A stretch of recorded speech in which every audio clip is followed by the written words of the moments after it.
மச்சான் செம மழை பெய்யுதுடா. இந்த டைம்ல ஒரு டீயும் ஒரு சிகரெட் அடிச்சுன்னு வச்சுக்கான், செம்மையா இருக்கும்டா கிளைமேட்டுக்கு. அதுக்கும்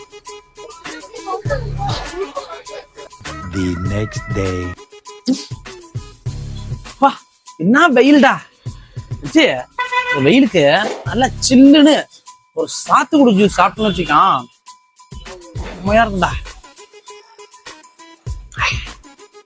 5 hours later. பசிக்குதுடா வர ச்சே. இந்த டைம்ல ஒரு பிரியாணி இன்னும் சுட சுட சாப்பிட்டோம்னு வச்சுக்கான், சூப்பரா இருக்கும்டா.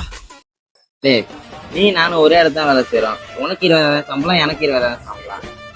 பணத்தை ஏதாவது ஸ்விஸ் பேங்க்ல உங்க வீட்டுல பெட்டியில கூட்டி வச்சிருக்கியா? நாங்க யாருமே உனக்கு செலவு பண்ணாத டைம்ல எடுத்து செலவு பண்ணலான்னு பாக்குறியா? ஏன்னா இந்த கேவலமான புத்தி உனக்கு. சரி உட்காரு. சுத்தமாவே காசு இல்லடா, தெரியாதாண்ணா. ச்சே பிரியாணி சாப்பிட்டது மாதிரியா இருக்கு. இந்த டைம்ல ஒரு 7up குடிச்சோன்னு வச்சுக்கான், சூப்பரா இருக்கும்டா. அவனை சொல்லி நிறுத்துங்களேன்டா. அவன் நிறுத்துற அந்த லூசுக்கு மட்டும் வந்துட்டே இருக்கான்.